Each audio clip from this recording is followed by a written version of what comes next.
He's the Oh manager. yeah, totally. The manager, but then you got that Tim Storm guy, big tan, and think he was all that, you know?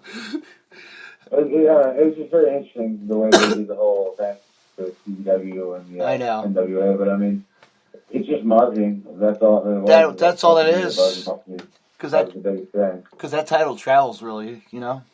That title. Yep. I mean, Tim Storm actually. I met him in Texas, and like I actually like that guy. I think like he's good in the ring. Like obviously he's a little older, but at the same time, like I like his style. Yeah. What's my name? No. What's that? Oh. I said, he's a good dude, and he's really good in the ring, and like he's very versatile. Yeah. It's just interesting what they did with him. I wish Matt Tremont kicked his ass. That would have been a great one, though. You know, that'd have been interesting. Actually, that really would have been. Matt Tremont's one of the top deathmatch guys in the country too. You know, across the world. You know. Yep, that's another guy I've seen go in the ring with guys and have really good wrestling matches. Yeah. No deathmatch wrestling at all. No. He's slowing it down with that stuff. He's going back to the straight style wrestling. You know, he's taking a little. Yep. Sometimes you got to do that. You know, the body. Oh yeah, I mean the body takes a beating. All the stuff they put their body through. I mean, you got to give it a rest a little bit. Oh yeah, you know. Yep. But you know. So who'd you like growing up as a kid? My two favorites are probably Shawn Michaels and Undertaker. To me, they are. But Shawn Michaels to me is the greatest of all time, and Undertaker is just one of my favorite characters ever. Mm-hmm. Like those two are amazing. Like I put over Shawn Michaels constantly about how he's the greatest of all time. To me, there's no argument, but I'll argue all day about it. Yeah. That's cool. Mine was always like the Macho Man, and you know, like the Ricky's Dragon Steamboat, you know. Oh yeah, Macho Man was always good. His promos, his colorful characters, and his outfits were awesome. That's usually what caught people's attention. Yeah, and you know, Ricky Steamboat, of course, was like the best, you know, like at his prime, you know. Yeah. Well, him and Flair having 40 minutes to an hour like every other night. Mm-hmm. You got to be good for doing that. Absolutely. So who trained you? Gary? I was trained in 2003 by a guy in the area that we just randomly met and ended up training. We set up the ring on the side of his trailer in a trailer park, and we trained for like a couple weeks there. His name's Jordan Lacey. And then we ended up meeting Nick Tyson and Adam Raw. I did the majority of my training with them, and then I kind of started like training or traveling with Dingo, who was like a big deal in the St. Louis area. He's done some East Coast stuff too. I think he's on CW. Yeah. He actually wrestled Drake Younger, I believe, at CW. Oh, and then cool. He kind of plugged some. Drake's always out there. Then, good old Drake. What? I said, good old Drake. He's doing his reffing thing, you know. You know, he's been pretty. So yeah, like so those 3 or 4 guys, I pretty much do what I try to do. But like I've done, I don't know how many seminars. Yeah. Really, when I kind of feel comfortable, I just start traveling a lot and try to get out there as much as possible. Like the best thing you can do because people do stuff differently everywhere you go, and if you kind of are like a mixing pot of all that, like that's the best thing. Mm-hmm. Absolutely. And what was that? I was just going to ask a question. Brain fart. No, it's all good. Oh well, I'll figure out something. But yeah. So anyway, so have you ever had any legend matches or like any superstars, like just like randomness, you know, like any? I've never had a match like a WWE legend. I've had a lot of great matches with like some of your top indie guys at the time now, like they're in NXT or they're on television. Mm-hmm. And no like legends. I mean, my dream would be like Undertaker. Mm-hmm. Rest in peace. Rest in peace, man. I actually remember. I worked in a warehouse, and his nephew was working in a warehouse, and I didn't realize. He's like, "That's my uncle." I didn't realize, like, you know. That's pretty cool. I know. You never know, like, right? Yeah. Never know who. That's so odd. Yeah, but you could tell it looked like him. You know what I mean? With his eyes and stuff. Yeah. So, but this kid was a little bit over the weight limit. You know. Yeah. Never got in contact with him ever again. Oh well. Huh. Would have had a connection there, right? Hey, let me see Undertaker. You know. He's the Undertaker now. Yeah, he's probably like I don't even know what he looks like now. You know. But he still does his thing, you know. Yep. Yeah, he's been in the business too long, you know. Did his stuff. I mean, he's pretty much done. I think know. last year was the last match, and hopefully they just put him in the Hall of Fame this year. Call it a day. I mean, I think he'll pop up on Raw occasionally, just do a promo or a segment, but I don't think in-ring. I think in-ring is done. Yeah. I know. Who's the next to go? I'm like, following, I wonder who the next one's going to be. I don't know. Like, everybody else is pretty much still got some gas in the tank, if you ask me. Mm-hmm. Like, I try to follow across as much as possible or watch most of the pay-per-views as I can go on, but yeah. Everybody's still young enough where they can still go. I mean, Ric Flair pops in and out, but in ring, he's been gone for a little bit now. Yeah. It's one guy I never met at like at a convention or anything, you know, or in public. It would have been cool to meet him, you know. Yeah, man, with all those crazy stories, of course, he probably buy you a drink or you end up drinking one.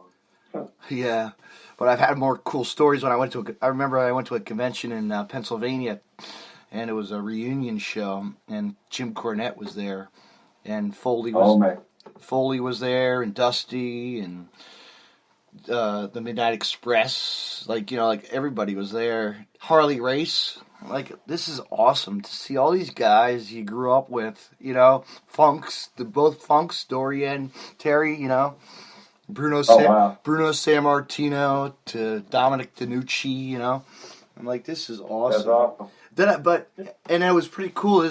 There was a question, a Q&A session going on, and I was like, Bill Apter of the Pro Wrestling One magazine was there, the editor, and I was like, what? Let me give this a whirl. Let me go up on a mic. Mick Foley was up there, right?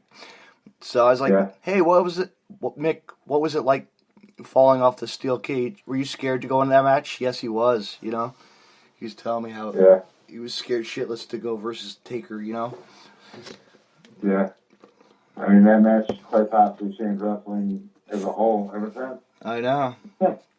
But Mick's a great guy. I've met him so many times, Yeah, I met him in Dallas at the WWN Super show they did 2 years ago when I was there. Yeah. He was awesome. He really is. He was genuinely super nice guy. Like, he was another guy that's considered like one of my idols, and like, He was super cool. He watched everybody's stuff and gave him feedback. He was super cool. So good Steve both and. What's that? I'm sorry. Look. Just kudos to you, Foley. You're the man. Like, he's super cool. Yeah. He he's done his thing for a long time. And I love telling a story. I tell it to everybody. When I was a young kid, he came to my high school as Cactus Jack, Came to a high school gym, faced Eddie Gilbert, Oh. That must have been like early. Early, I know. Trash can days. Like the real down the staircase classic, Like the real hardcore of the hardcore, Yep. Never got to... Well, then, like, I got lucky. I also saw I saw Bruiser Brody inside a steel cage versus Chief J. Oh, wow. Chief J. Strongbow. Yeah. That was when that promotion, I think, was called NWF, Wrestling Federation Northern, one of those local federations. Yeah. That came around, and it's still on YouTube. It's amazing, Oh, everything's on YouTube now. You gotta look for it. Mm-hmm. Even the Fantastics were in it. I was like, this is cool. Actually, also, what the hell is it? Dr. David Schultz was there. I'm like, this is like, I'm unreal. Thinking like that was, like I didn't know who the hell these guys were with, like him, growing up watching TV. That's awesome. I know. But, you know, I love meeting I've met too many guys. And I tell a story every time. When I was 18 years old, I worked at a dollar store, and I didn't know what hardcore wrestling really was, the ECW era. And this guy comes in, it's Balls Mahoney. I know, right? Like, it's like, because the next door was a clothing store with wrestlers would get their clothes, like Public Enemy would show up every week to get their clothing and stuff. It was crazy, That's awesome. It is, but, it is what it is. When you find people that it's like, wow. And I was really good friends with the Balls for a long time, too. It was really cool, Yeah. He's another guy that was, like, really innovative what he did. Him and his good friend Christopher Candido, Oh, man, Candido's the man. He was the man. I still keep in contact with his brother, his younger brother that wrestles. Oh, I mean, he wrestled, but now he doesn't do it that much anymore. He doesn't, Yeah. I'd like to have him come back. It would be great, though, make a comeback. But he's married, Cool. What else you got? You got anything, questions for me or no? No, man. Just, Yeah. Shoot the shit. Shoot the shit. I know. But, what was your first indie event going to when you were a kid? I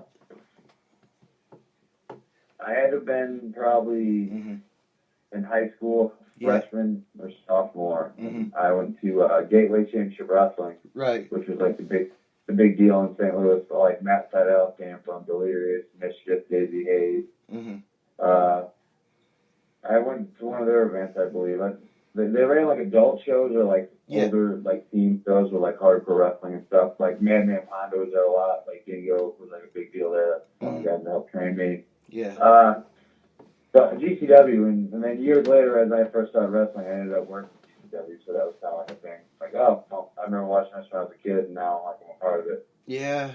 GCW, Juggalo Championship Wrestling, right?